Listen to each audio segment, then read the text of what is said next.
환난과 고난이란 단어가 주는 의미는 별로 유쾌하지 않습니다. 이게 이 안에서 행복할 수도 없고 힘들고 어려운 것은 분명하죠. 많은 사람들의 반응은 환난과 고난을 당할 때 참 힘들다, 또 왜 내 인생만 이런 거야, 왜 우리 가정만 이런 거야 하고 탄식하게 되고, 그래서 때때로 비관하고 불평하고 절망하기도 합니다. 때로 분노하기도 하죠. 근데 오늘 사도 바울은 이 환난과 고난이란 단어를 쓰면서 자신에게 닥친 상황은 살 소망까지 끊어진 정말 절박하고 너무 힘든 상황인데, 그런데 놀랍게도 찬송한다고 고백하고 있습니다.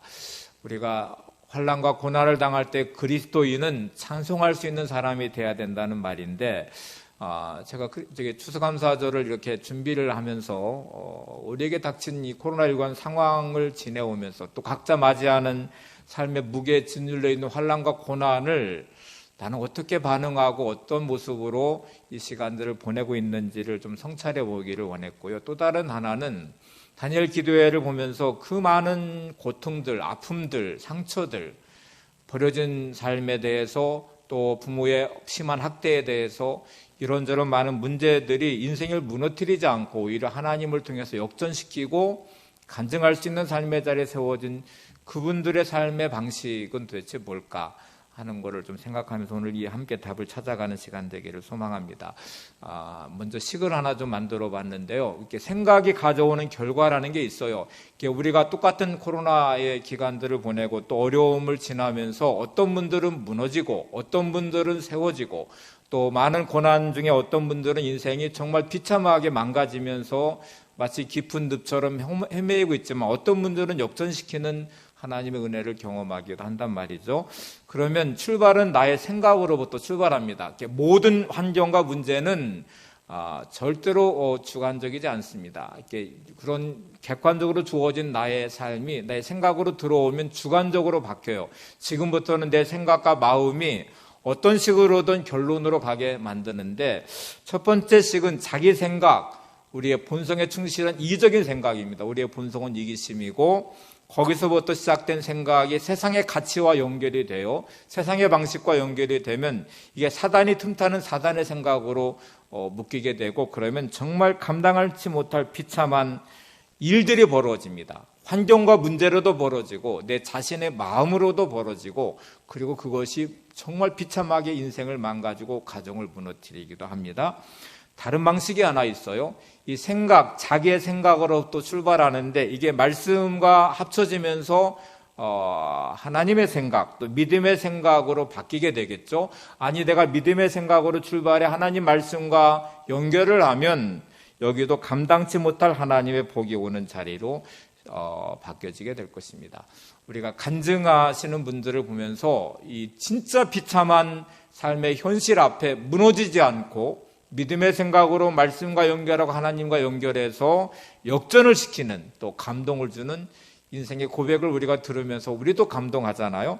그래서 오늘 이 두 가지의 식을 한번 생각해 보시고, 일단 나는 오늘 어디에 익숙해져 있는 사람인지, 나의 생각은 진짜 믿음의 생각으로 출발해 하나님 말씀과 연결하고 하나님이 주는 복의 자리로 가는 답을 찾아가고 있는 사람인지, 나의 생각이 자기중심적인 이기적인 마음, 본성대로, 감정대로 출발해 세상의 가치와 방식으로 연결한 사단이 역사하는 감당치 못할 일들을 만들어내는 인생으로 가고 있는지를 생각해 보시면서, 환난과 고난을 좋아할 사람은 없어요. 그런데 사도 바울은 살 소망까지 끊어진 비참한 자신의 삶의 환경의 환난과 고난의 자리에서 하나님을 찬송하고 있어요.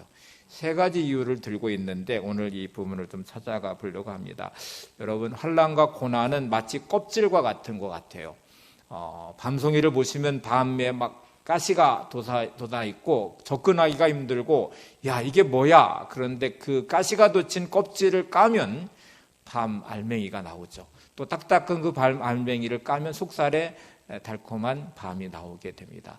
환난과 고난은 마치 껍질에 가시가 돋친 듯한, 우리에게 찌르고 아픔을 주지만 그 껍질을 잘 깨트려서 그 안을 들여다보면 하나님의 특별한 은혜라는 알맹이가 들어있어요. 보자기, 환난과 고난의 보자기를 잘 풀러보면 특별히 하나님의 선물, 특별한 선물이 그 안에 들어있음을 보게 됩니다. 사도 바울은 이 놀라운 비밀을 보면서 영적인 깨달음 안에서 세 가지, 하나님이 주신 환난과 고난이 주는 선물 세 가지를 말하면서 찬송해야 될 이유, 하나님을 찬송하는 고백으로 연결을 하고 있습니다. 이 세 가지를 한번 살펴보죠. 첫 번째, 우리는 환난과 고난을 통해 하나님의 특별한 위로를 경험할 수 있기 때문에 하나님의 특별한 위로를 경험하면서 하나님을 찬송하는 사도 바울의 고백을 보게 됩니다. 예수 믿는다고 환난과 고난으로부터 벗어나지 않습니다. 아니, 오히려 예수를 믿으면 믿음으로 살려고 하면 세상 속에서 더 많은 환난과 고난을 당할 수도 있다고 말합니다. 예수님은 요한복음 16장 33절 하반절에 이렇게 말씀하십니다. 세상에서 너희가 환난을 당하나 담대하라, 내가 세상을 이기었노라. 예수님을 믿고 따르는 제자의 길을 들어서게 되면 너희가 환난을 당할 수밖에 없는데 담대해라, 내가 세상을 이겼다, 이렇게 말씀을 하고 계시죠. 그래서 여러분, 환난과 고난이라는 의미가 도대체 뭔지를 좀 먼저 생각해 보셔야 되는데, 사도 바울은 오늘 이 고린도후서 1장의 본문에서 환난이라는 단어와 고난이라는 단어를 구분해 놓았고요, 또 반복해서 쓰면서 오늘 본문을 연결해 가고 있어요. 그럼 환난은 뭐고 고난은 뭔지를 이해하시는 게 중요하죠. 환난이라는 단어가 헬라어로 트립시스라는 단어를 쓰는데요, 이건 갑작스러운 닥치는 환난이에요. 원어적 의미로 말하면 무거운 짐이 떨어져서 가슴에 딱 떨어지면 그 무거운 짐이 나를 가슴을 찌르고 통증을 짓눌려 버리는 것처럼 환난이라는 게 그런 것이죠. 마차기 무거운 짐이 막 갑자기 가슴에 탁 떨어지면 놀라게 되죠. 그리고 그 무거운 짐이 나를 찌르기 시작하면 고통의 비명을 지르죠. 또 짓누르면 그 압박감에 숨 쉴 수 없는 어떤 갑작스러운 현장이 닥치게 되죠. 환난은 이렇게 갑자기 닥치는 고통을 말합니다. 우리는 살아가면서 예상치 못한 너무나 갑작스러운 환난을 만나게 됩니다. 너무 깜짝 놀라게 되고 나를 짓눌러서 숨 쉴 수 없는 환경으로 만들어버리고 고통의 비명을 지르기도 합니다. 그런데 고난은 조금 달라요. 고난은 미리 알고 있어요. 그리고 예상도 하고 있어요. 그런데 너무 고통스러워요. 예를 들면 임신을 해서 이제 10달에 이 임산부가 당하는 불편함도 예상이 되고 얼마나 힘든지도 예상이 되는데, 이 고난을 견뎌가면서 희망이라는 것도 있죠. 10달이 지나면 새 생명을 출산하게 될 희망이 있기 때문에 그 고난과 어려움들을 잘 이겨가면서 이제 그 시간들을 보내게 되잖아요. 어떤 분이 갑자기 건강검진을 했는데 아무 증상과 징후도 없었는데 말기암입니다, 이렇게 진단을 받으면 그건 트립시스, 환난입니다. 너무 갑작스러운 충격으로 다가와 숨이 멎는 듯한, 때로는 남의 가슴을 찌르는 듯한 아픔의 환난을 겪게 되죠. 그리고 그 다음에 예상을 하게 되죠. 이것이 얼마나 힘든 시간들을 보내야 될지, 어떻게 치료를 해야 될지를 예상해가는 이 긴 고난의 시간이 시작되죠. 환난과 고난은 이렇게 구분이 될 수 있고 이해가 되시죠? 자, 사도 바울은 자신이 삶에 경험하는 너무나 뜻밖인 환난을 만나고 그 환난이 죽을 것 같은 소망이 끊어지는 자리로 자신의 삶을 묶어버렸어요. 그리고 긴 고난의 시간들을 보내면서 환난과 고난이란 단어를 겹쳐 쓰기 시작하면서 그럼에도 불구하고 하나님을 찬송해야 될 이유가 있음을 알았습니다. 고린도후서 1장 3절을 보세요. 찬송하리로다. 그는 우리 주 예수 그리스도의 하나님이시요 자비의 아버지시요 모든 위로의 하나님이시며, 환난과 고난에 자신의 삶이 그렇게 내몰리듯 환난과 고난의 날에 처하게 되면 사도 바울은 첫 번째 깨달은 은혜가 뭐냐면 찬송해야 될 이유가 있는데 하나님이 어떤 분이신지를 알기 시작했다는 거예요. 근데 그 하나님은 나를 위로하시는 하나님이십니다. 고난과 환난의 자리에 찾아오셔서 나와 함께 하시는 하나님이신데 세 가지 하나님의 표현을 하고 있어요. 첫 번째가 지금 보면 우리 주 예수 그리스도의 하나님, 두 번째가 자비의 아버지, 세 번째 모든 위로의 하나님이시며, 왜 환난당한 고난당한 우리를 향해서 하나님은 우리 주 예수 그리스도의 하나님이시다. 또 그 하나님은 자비의 아버지가 되시고 모든 위로의 하나님이시라고 말하고 있을까요? 그 의미가 조금씩 달라요. 다른데 중요한 사실은 하나님은 우리를 위로하시는 분이라는 사실이에요. 첫 번째 그가 표현한 우리 주 예수 그리스도의 아버지 하나님이 환난과 고난 중에 우리에게 찾아오시는 하나님이심을 말하고 있습니다. 여러분, 예수 그리스도의 하나님, 예수 그리스도가 어떤 분이세요? 우리가 죄를 지어서 영원히 심판받아 멸망해야 될 우리를 찾아오셨고, 그리고 우리 죄를 대속해서 십자가를 지시고 죽으심으로 우리의 모든 죄를 용서하셔서 진노의 자녀로부터 하나님의 자녀됨의 자리에 세워주신 분이 예수님이신데, 그 독생자 예수를 이 땅에 보내신 분이 하나님이세요. 우리가 죄 가운데 멸망하고 심판받는 것을 못 보시고 그런 우리를 구원하시게 독생자를 이 땅에 보내신 그 하나님이 바로 환난과 고난 중에 나를 찾아오시는 하나님이시라는 사실이에요. 그리고 그 하나님이시기 때문에 우리를 얼마나 사랑하시는지를 알아라. 그런데 그 하나님은 자비의 아버지가 되신대요. 부모의 역할은 자녀를 돌보는 것입니다. 자녀를 보호하는 것이고 양육하는 것입니다. 그런데 육신의 아버지는 그렇지 못한 경우가 너무 많아요. 부모로부터 온 상처가 많죠. 우리가 간증을 들으면서 여러분, 버려진 인생의 아픔도 알코올 중독자로 끝없는 구타와 학대를 하는 부모 아버지를 경험하는 그 자녀의 모습, 우리가 이런저런 부모들의 모습을 보면서, 근데 그 가운데 하나님을 만나고 역전시키는 간증들을 듣고 있잖아요. 그래서 우리가 자비의 아버지, 하나님은 우리의 아버지가 되셔서 우리를 보호하시고 돌보시는데, 그 하나님 아버지는 자비의 아버지시다. 헤세드, 긍휼의 하나님이시다. 우리를 불쌍히 여겨주시고 우리 아픔을 아시며 우리를 보호하시는 하나님이심을 우리에게 말씀하고 있습니다.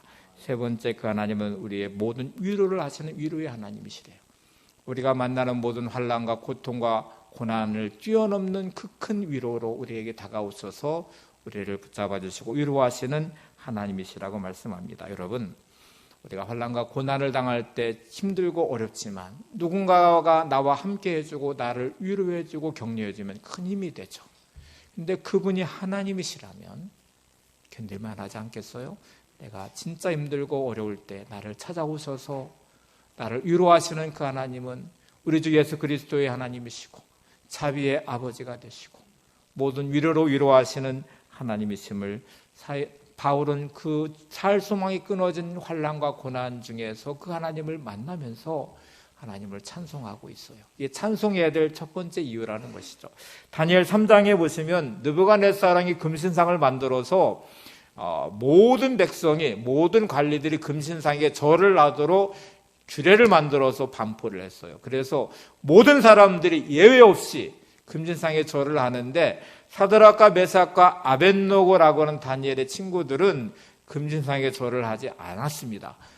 관리임에도 불구하고 절을 하지 않으니까, 이게 보고가 느부갓네살 왕에게로 들어갔고, 느부갓네살 왕이 직접 와서 이 세 사람을 불러 세운 다음에 금내리 타는, 맹렬히 타는 풀무불을 앞에 두고 한 번 더 기회를 줄 테니까 너희들이 금신상에 절을 하면은 너희 죄를 용서해주고, 만약 절하지 않으면 이 극렬히 맹렬히 타는 풀무불에 너희들을 던져서 죽일 것이다 하고 협박을 하는데, 사드락과 메삭과 아벳노고는 굴하지 않고 이런 고백을 합니다. 다니엘 3장 16절에 18절을 보세요. 사드락과 메삭과 아벳노고가 왕에게 대답하여 이르되, 느부갓네살이요, 우리가 이 일에 대하여 왕에게 대답할 필요가 없나이다. 왕이요, 우리가 섬기는 하나님이 계시다면 우리를 맹렬히 타는 풀무불 가운데에서 능히 우리를 건져내시겠고 왕의 손에서도 건져내시리이다. 그렇게 하지 아니하실지라도 왕이여, 우리가 왕의 신들을 섬기지도 아니하고 왕이 세우신 금신상에게 절하지도 아니할 줄을 아옵소서.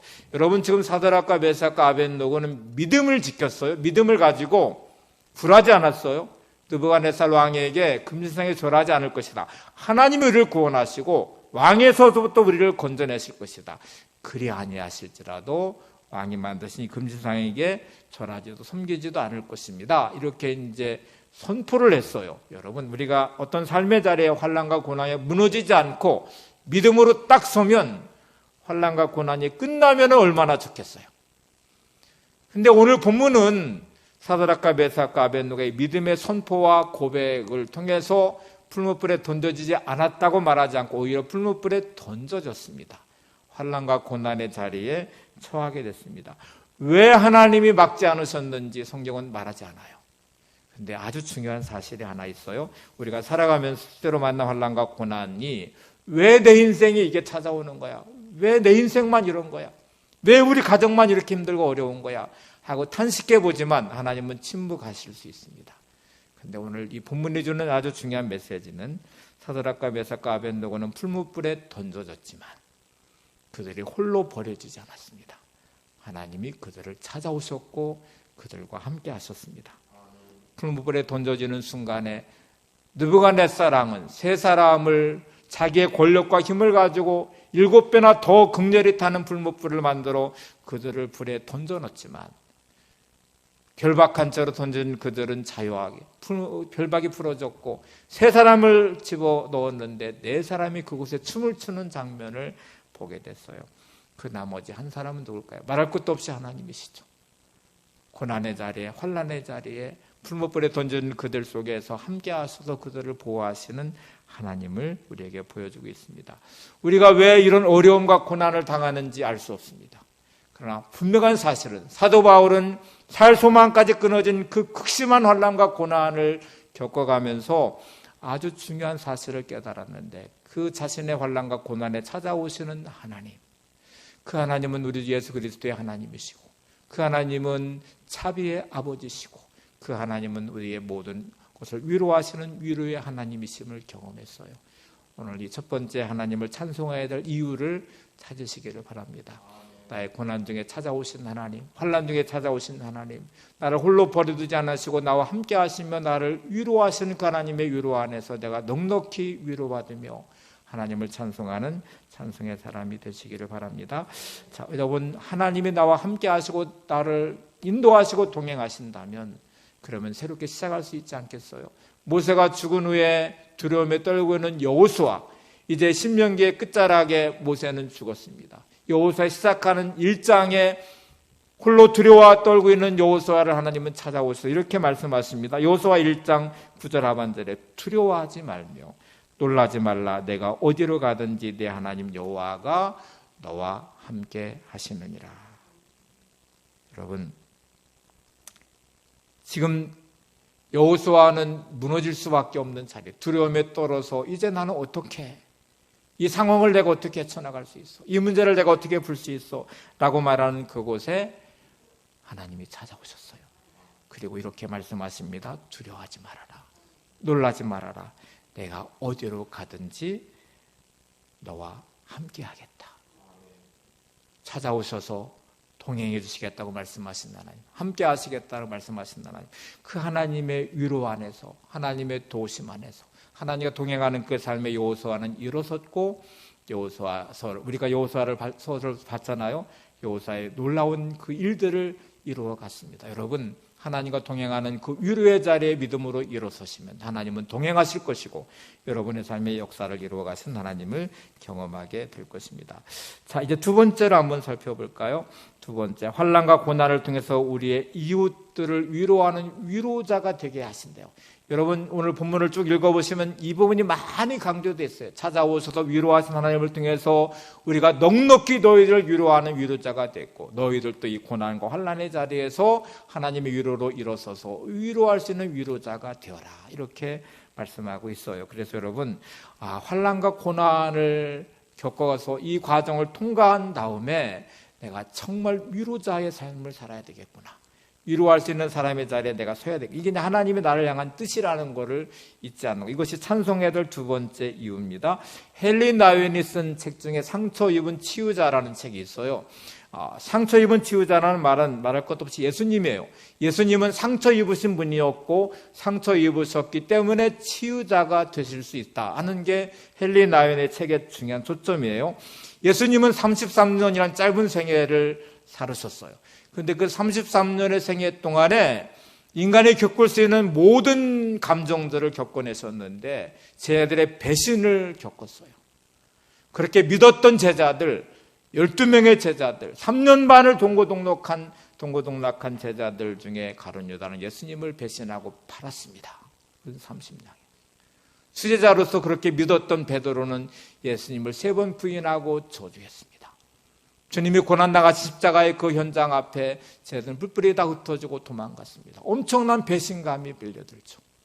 우리는 살아가면서 믿는 도끼에 발등지키듯 너무나 많은 배신과 아픔과 상처로 얼룩져 있어요. 그래서 너무나 많은 사람들이 그 배신감에 인생을 무너지고 고통당하고 그리고 인생을 비관하고 절망하고 분노하는 사람들이 너무 많아요.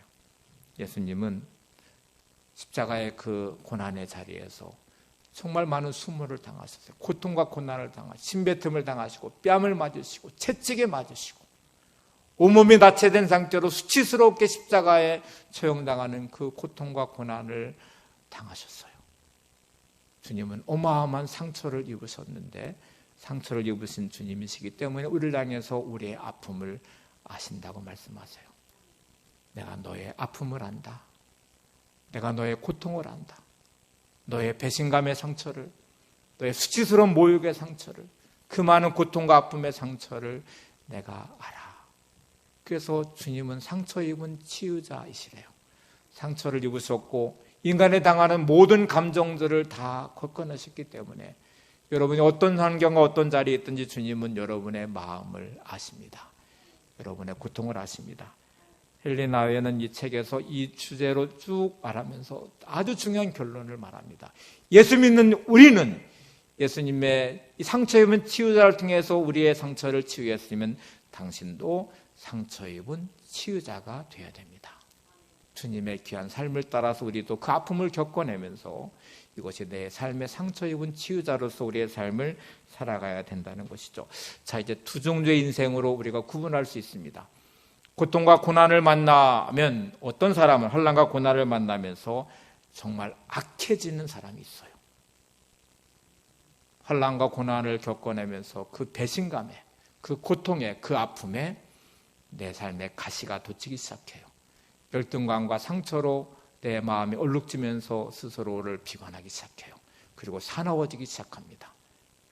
건들기만 하면 쏘아붙이고 비난하고 비판하고 정죄하는 데 익숙해져 있고 부정적인 사람으로 바뀌어져 있고 스스로 인생도 침몰당하기 시작하면서 남의 인생을 너무너무 고통스럽게 만드는 사람으로 악해지기 시작해요. 진짜 불행한 사람이에요. 환난과 고난을 통해서 다듬어지고 만들어져서 상처 입은 치유자의 자리에 서기를 원하시는 주님의 뜻이 있는데 그것과 전혀 상관없이 상처와 고통과 아픔들이 오히려 사람을 더 사납게 만들고 더 악해지게 만들고 더 부정적인 사람으로 만들고 더 신경질적인 사람으로 만들고 비난과 비판과 정죄에 익숙한 사람으로 만들어요. 그래서 그 사람과 함께하면 늘 찔려요. 그 사람과 함께하면 언제든지 폭발할지 모르는 분노가 그 안에 있어요. 상처로 그의 자신의 인생을 망가뜨리고 절망하고 있어요. 하나님이 전혀 원하지 않는 인생의 형태로 변질돼가는 너무나 안타까운 모습이에요. 두 번째 모습이 있습니다. 상처와 아픔을 경험하면서 이게 은사로 바뀌어지는 사명의 사람으로 연단되고 다듬어지는 사람도 있습니다. 우리가 다니엘 기도를 통해 보는 간증자들은 역전시키는 하나님, 그 고통과 환난을 딛고 일어서서 감동을 주는 하나님의 사람, 하나님께 쓰임받은 은사와 사명자의 모습을 우리가 보고 있어요. 여러분, 나의 삶이 환난과 고난이 나의 삶을 무너뜨리고 있는지, 환난과 고난을 통해서 마치 욥의 고백과 같이 용광로와 같이 나의 불순물들을 다 빼내고 내 죄를 빼내고 내 고집스러운 자아와 교만이 깨어져 나가고 그러면서 하나님 앞에 다듬어진 사명자의 모습으로 그것이 은사가 된 내 삶을 세워가고 있는지를 점검해 보셔야 돼요. 사도 바울은 환난과 고난을 통과해 가면서 이거를 경험했어요. 나를 위로자가 되게 하는 데 세우시는구나. 그리고 고린도 교회를 향해서 이 위로를 통해서 누군가를 위로할 수 있는 위로자가 되기를 소망하면서 그것이 찬송해야 될 두 번째 이유라고 말합니다. 고린도서 1장 4절을 보세요. 우리의 모든 환난 중에서 우리를 위로하사 우리로 하여금 하나님께 받는 위로로서 모든 환난 중에 있는 자들을 능히 위로하게 하시는 이시로다. 모든 환난 중에 하나님이 나를 위로해 주시고 모든 환난 중에 위로자를 만나서 위로받게 하시고 하나님의 위로 안에서 내 삶이 회복이 되면서 누군가를 위로할 수 있는 위로자로 내가 섰듯이 사도 바울의 고백에 너희들도 환난 중에서 이 위로를 통해서 위로를 받고 그 환난 중에서 있는 모든 사람들을 위로할 수 있는 위로자가 되라고 말합니다. 그게 두 번째 찬송해야 될 이유라고 말합니다. 여러분, 여러분의 삶은 지금 어디로 향해 가고 있습니까? 억울한 일을 당하면서 분노하고 계십니까? 배신감에 치를 떨면서 인생을 한탄하고 계십니까? 고통과 고난 중에서 몸둘 바를 모르며 숨 쉴 수 없는 이 답답함에 내 자신을 자학하고 비판적이고 부정적이고 분노하는 사람으로 변질되고 있습니까? 아니면 이 환난과 고난이 나의 죄성을 빼내고 윤곽내에서 모든 불순물을 빼내 순금같이 되어 나온다는 욥의 고백과 같이 내가 주님의 성품을 닮아가고 온유한 하나님의 사람이 되고 그리고 그 모습이 누군가를 위로할 위로자로 누군가의 아픔을 이해할 수 있는 사람으로 누군가의 고난과 고통의 그 모습을 내가 이해하고 그들과 함께 할 수 있는 사람으로 세워지는 사명자의 모습으로 다듬어지고 있습니까? 이 중요한 답을 오늘 찾으셔야 되죠. 두 번째를 향해 가고 있다면 여러분 힘들고 어려운 고난의 자리에 하나님을 찬송하시기 바랍니다.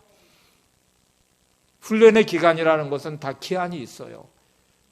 장교를 만들기 위해 4년의 사관학교의 시간들을 보내면서 장교로 세워가듯이 병사를 만들기 위해서 6주간의 사조의 훈련을 통해서 병사로 세워가듯이 하나님 우리의 환난과 고난을 통해서 하나님의 사람으로 세우시기 위해서 이 과정을 거쳐가는데 중간에 탈락하지 말아야 되잖아요.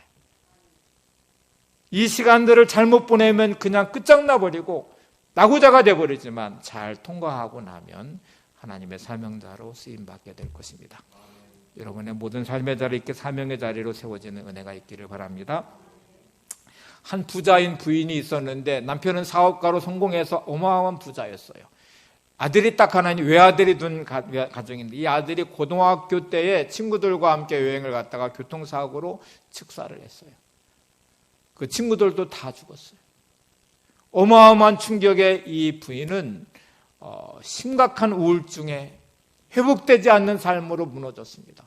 돈이 많았기 때문에 여행을 가보기도 하고 정신과 치료를 받기도 하고 돈으로 할 수 있는 모든 것들의 조치를 다 취해봤지만 회복이 되지 않고 무너지고 그렇게 허무하게 인생이 망가져가는 한 부인이 어느 날 회복이 됐어요. 너무 놀라운 사실이었어요. 어떻게 돈으로도 여행으로도 병원으로도 그 어떤 것으로 치료가 불가능했던 이 여인이 어떻게 회복이 됐을까? 딱 한 사람을 만나고 나서 그의 마음문이 열렸고 그의 삶은 점차 회복이 됐습니다. 그 부인을 찾아가서 도대체 어떻게 했습니까?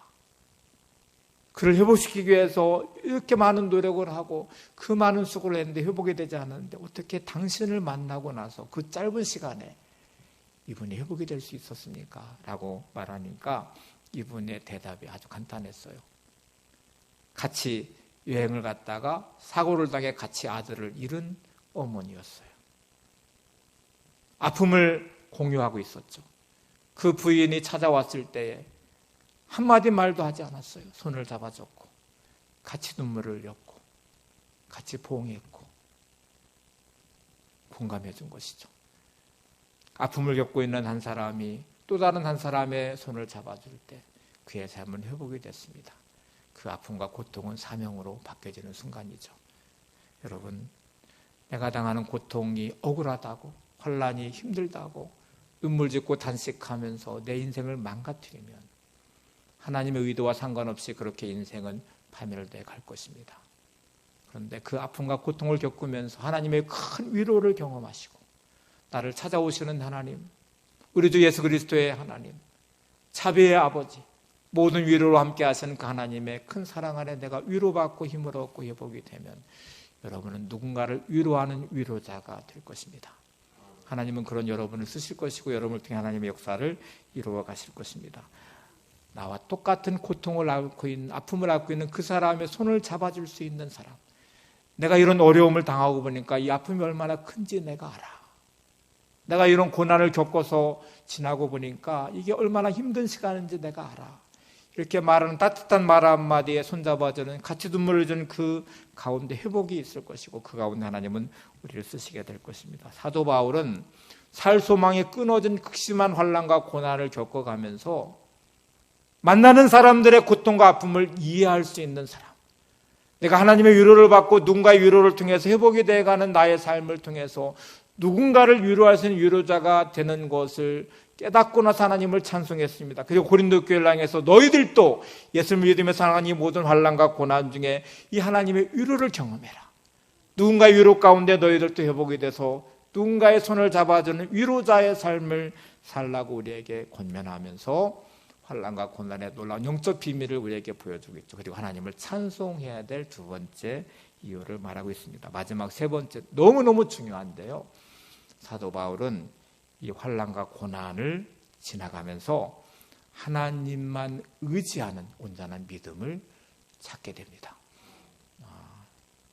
여러분, 바울이 믿음이 없는 사람이 아니었어요. 바울이 하나님을 의지하지 않은 사람이 아니었어요. 바울은 누구보다 하나님을 의지했고요. 그 은혜를 통해서 누구보다 더 많은 충성과 사역을 감당했습니다. 근데 왜 사도 바울은 살 소망이 끊어진 그 순간을 보내면서 이 세 번째 하나님을 찬송해야 될 이유를 찾게 됐을까? 이 부분이 정말 중요한데요. 우리는 내 생각대로 잘 될 때, 내 계획대로 잘 될 때, 내 뜻대로 잘 될 때, 내 자신을 드러내고 싶은 욕망이 꿈틀거리기 시작합니다. 내가 그랬어. 내 능력이야. 내가 경험해봤더니 이 경험이 이렇게 내 삶을 풀어냈어. 내 실력이야. 이렇게 말하고 싶은, 자기를 과시하고 싶은 교만함이 알게 모르게 내 가슴에서 꿈틀거리기 시작하고, 이게 어마어마한 불순종의 자리로 가는, 진짜 무서운 영적 교만으로 가는 무서움이에요. 아무도 몰라요. 사도 바울도 몰랐어요. 언제 깨달은 줄 아세요? 자기가 살 소망이 끊어진, 내가 할 수 있는 것이 아무것도 없는 그 순간에 딱 닥치고 나서야, 내가 나를 너무 많이 의지했구나. 하나님을 믿는다고 하면서 하나님만 의지하지 못했구나. 이 사실이 사도 바울의 세 번째 중요한 깨달음이었고, 그것이 하나님을 찬송할 세 번째 이유였습니다. 그리고 우리를 향해서도 너희들이 닥친 환난과 고난을 통해서 이 중요한 사실을 깨닫고 하나님만 의지하는 사람이 되라고 말씀하고 있어요. 자, 여러분, 나는 안 그래. 그럴 수 있는 사람이 없어요. 사도 바울도 몰랐어요. 언제까지 모르는 줄 아세요? 살 소망이 끊어진 죽음의 그 끝자락에 가서야 비로소 자기의 진짜 모습을 보게 됐어요. 우리는 알게 모르게 나의 본성이, 나의 교만함으로 발전하기 시작합니다. 마치 내 능력인 것처럼 착각해요. 여러분의 삶에 일어난 많은 일들이 이게 내 실력이야, 내 경험이야, 내 능력이야, 나는 이런 사람이야 하고 자기를 드러내는 영적 교만함으로 가고 있어요. 아담과 하와가 에덴 동산에서 하나님이 주신 그 완벽한 동산 안에서, 부족함이 없는 그 완벽한 동산 안에서 하나님을 의지하며 하나님을 찬송하며 살아야 될 그 자리에서 타락했어요. 딱 하나 때문이었어요. 그에게 금한 것은 동산 중앙에 있는 선악을 알게 하는 나무 열매를 먹지 말라는 것이었습니다. 거기만이 자기가 하나님과 구분된 피조물임을 확인하는 자리예요. 내가 창조자가 아니구나. 내가 내 마음대로 할 수 없구나. 하나님 앞에서 순종해야 되는 사람이구나. 하나님을 찬송해야 될 사람이구나. 사단은 그 하나를 가지고 아담과 하와를 유혹하고 시험합니다. 어떻게 시험한 줄 아세요? 그 선악을 알게 나무 열매를 먹으면 너도 하나님처럼 될 수 있다. 교만함을 작동시킨 거죠. 너도 하나님처럼 될 수 있다. 그게 결국 그를 타락하게 만들었고 에덴 동산에 쫓겨나게 만들었고, 인간은 흙으로 돌아갈 수밖에 없는 약간 존재라는 사실을 뒤늦게 깨달았어요. 여러분 자신을 지금 의지하며 살고 있지 않습니까? 마치 내가 능력 있는 것처럼, 내가 힘 있는 것처럼, 내가 마치 실력 있는 것처럼 착각하면서 오늘도 살고 있지 않습니까? 사도 바울의 깨달은 이 세 번째 진리로 반드시 가야만 되는 숙제가 우리한테 있어요. 이제 본문을 한번 보세요. 고린도서 1장 9절을 보세요. 우리는 우리 자신의 사용 선고를 받은 줄 알았으니 이는 우리로 자기를 의지하지 말고 오직 죽은 자를 다시 살리시는 하나님만 의지하게 하심이라. 사형 선고를 받은 줄 알았던 그 순간에 사도 바울이 깨달은 사실은 자기를 의지하지 말고 오직 죽은 자를 살리신 하나님만 의지하게 하려 하심이라. 도대체 어떤 환난이었을까요? 그 앞에 절 8절에 보시면, 고린도서 1장 8절에 보시면 이렇게 말해요. 형제들아, 우리가 아시아에서 당한 환난을 너희가 모르기를 원하지 아니하노니 힘에 겹도록 심한 고난을 당하여 살 소망까지 끊어지고. 어떤 건지 정확히 나와 있지 않지만 아시아에서 당한 환난이라는 것이 있고 고난이 있었는데, 그 환난과 고난이 얼마나 큰지 살 소망까지 탁 끊어져 버렸어요. 이제 꼼짝없이 죽었구나. 내가 할 수 있는 것이 아무것도 없구나. 사도 바울이 믿음이 없는 게 아니었습니다. 하나님을 의지했고 헌신했고 충성했고 누구보다 충성했어요. 복음을 전하러 아시아에 갔고, 그것 때문에 나의 살 소망까지 끊어진 끝자락에 가고 나서야 내가 할 수 있는 것이 아무것도 없구나. 내가 하나님을 의지한다고 했지만 나도 의지하고 있었구나. 내가 내 지식과 내 경험과 내 능력을 의지하며 오늘도 살고 있었구나. 근데 언제 깨달았냐면 살 소망이 끊어진 그 순간이 되고 나서야 바울이 깨달은 것은, 하나님만 의지하라고 하셨구나. 우리 인생의 참된 삶은 하나님만 의지할 때 온전해질 수 있습니다. 나를 의지하고 내 능력인 것처럼 나 이런 사람이야 하고 자기 과시의 함정에 빠지는 순간에 우리는 영적 교만함에 빠진다는 사실을 잊지 마셔야 돼요. 그게 얼마나 위험한 자리인지를 아셔야 돼요. 그래서 우리가 이 환난과 고난의 살 소망까지 끊어진 자리에 가기 전에 우리는 날마다 하나님의 은혜 아니면 살 수 없습니다. 하나님의 도우심 아니면 우리가 한순간도 살 수 없습니다. 내게 이루어진 모든 것 하나님의 은혜입니다 하고 내 영적 교만함을 계속 죽여야 돼요. 내 힘으로 사는 것처럼 착각하는 착각에서 벗어나셔야 돼요. 그래야 하나님을 온전히 찬송할 수 있는 사람이 됩니다. 다시 고린도서 1장 9절을 다시 보세요.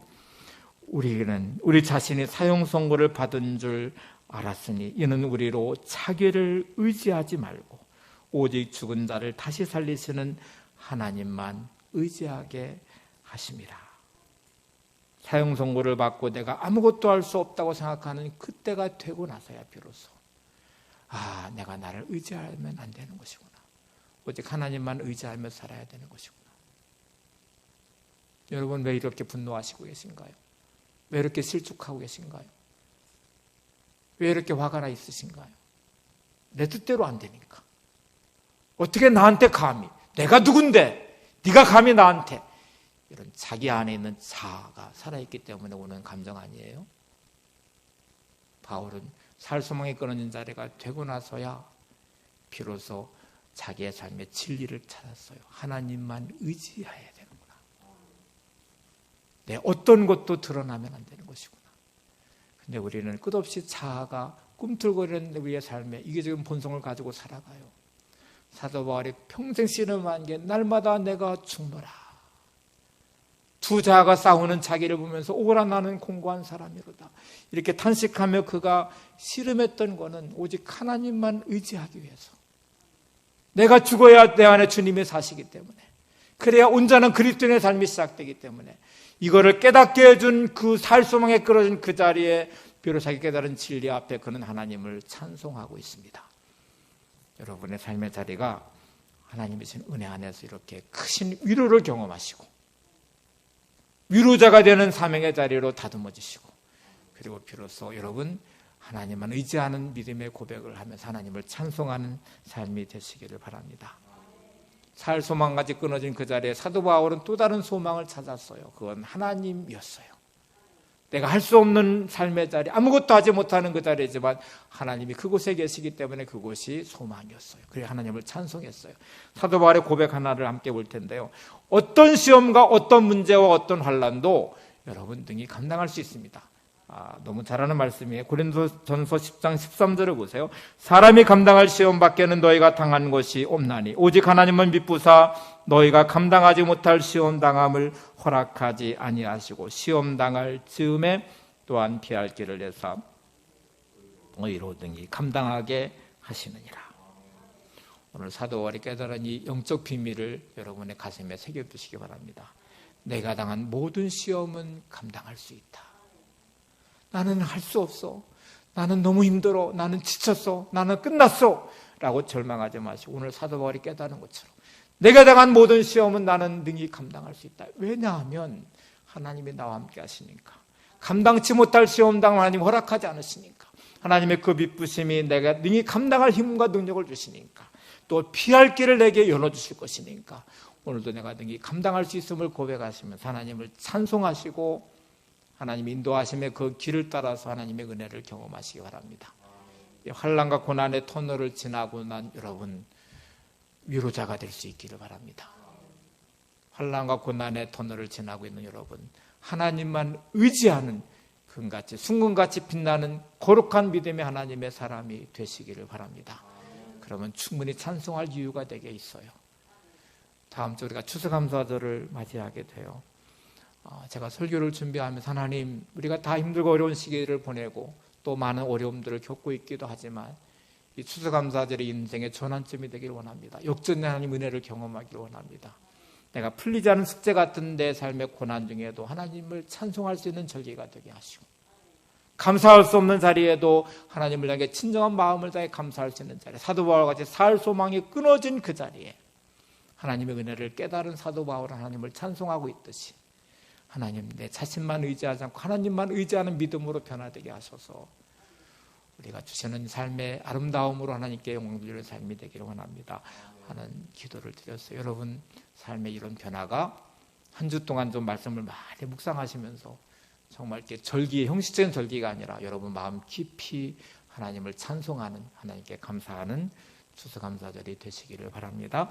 왜 슬퍼하느냐 함께 찬양하시고 기도하겠습니다.